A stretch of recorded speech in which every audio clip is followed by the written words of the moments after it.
عن جد فنانين فظيعين. يعني بيعملوا توازن الرعب، بيعملوا توازن الردع، بيوجعوا الإسرائيلي وبنظافة.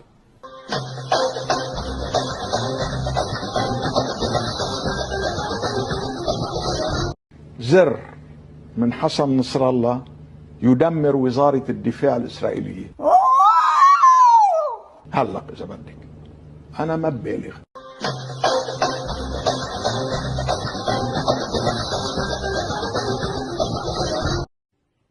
لبنان الله حميه ومارشال بالحميه والقديسين حميته، لأنه لبنان أرض القداسة، والإمام علي حميه والنبي محمد حميه.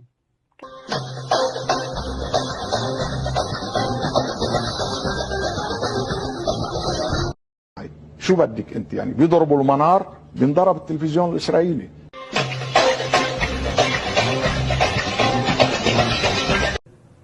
عنديبة بلا مقاومة. شو هالتكتكة يا رجل؟ شو هالأعصاب؟ شو هالحكمة؟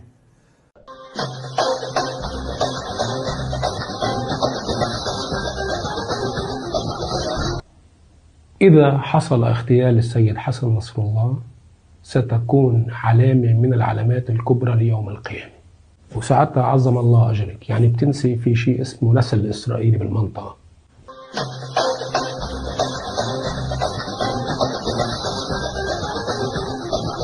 ألف موضة أقله في الزمن الذي نحيا نحن فيه، هذه المقاومة لن تهزم.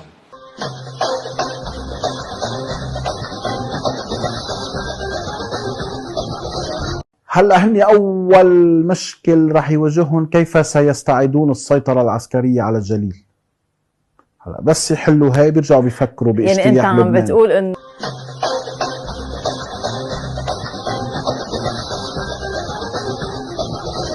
نحن بدنا كل الأديان تحمي كمان مش السلاح والبارود لا، والصاروخ. هودي بلا سلاح ما بيقدروا يحموه. انتبهي، القوة هي اللي بتحمي.